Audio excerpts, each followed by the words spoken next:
We're going to start in Glens Falls, New York with Sean. Hello, sir. Wonderful to have you with us. Hello. Hey, Sean. I'm sorry, Russ.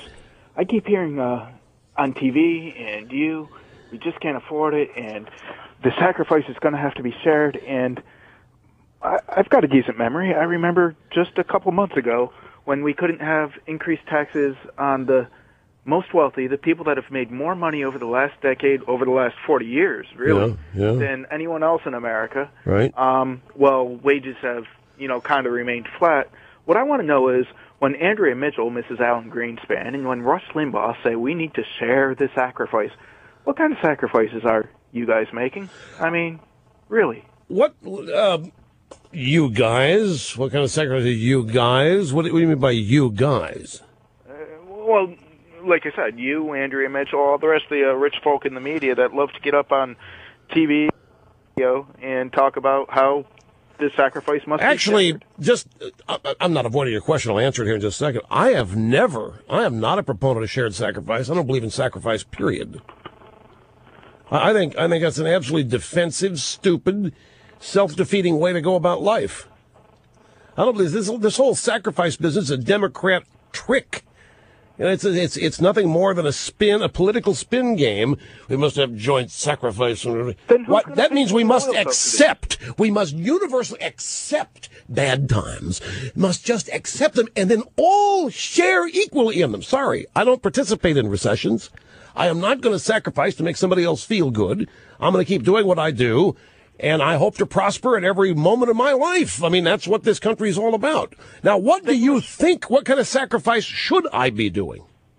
Well, I just want to know who's going to pay for the oil subsidies and who's going to pay for these wonderful wars you love so much. I mean, if we're going to have these things that you want, Rush, somebody has to pay for it, and I'm sick and tired of the people paying for it. The people making $50,000. I draw a $25 million a year. Well, I don't look at life the way you do.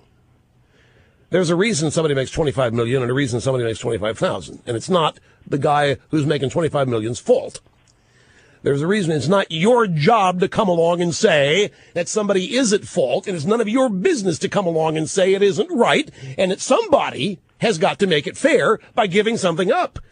You are destined to fail in your own life if that's your attitude about success. That somebody's success is owing to somebody's misery, therefore the misery must be honored. Wrong-o, pal. Somebody in misery's got to be shown how to get out of it, not have it shared equally. That's what I've never understood about people on the left. Okay, so you have misery out there, but not everybody's feeling misery. Unfair. Solution? Make everybody miserable. Ergo, give us liberalism. It works. But sorry, I don't participate in it. What is this, wars that I love? I love a safe United States of America and people. I love a country willing to defend itself against those who would do us harm. And sadly, my friend, I'll tell you something when the next hour starts. Nobody fears this country anymore. 4 Americans killed from a hijacked yacht by Somali pirates. And what are we doing about it? We're worrying about the inequities of sacrifice in America. Nobody fears this country anymore. We've got the 5th Fleet in Bahrain. Doesn't stop what's going on. Nobody fears this country. And why? Because our esteemed leader is running around apologizing for this country and asking people to forgive us for that period in our past when people feared us. So nobody's afraid of us. They're monkeying around with our currency. They're monkeying around with their currency. The price of oil is skyrocketing. Homelessness is on the rise. People are being foreclosed on in this country left and right. And we have an administration that pledged to stop all this. And it's actually getting worse.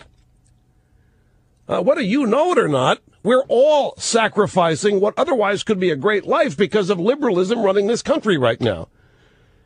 And of all the things you could call here and talk to me about and learn from, you're sidetracked on 25 million versus 25,000, and somehow it's unfair to spend money defending the country against people who want to kill you.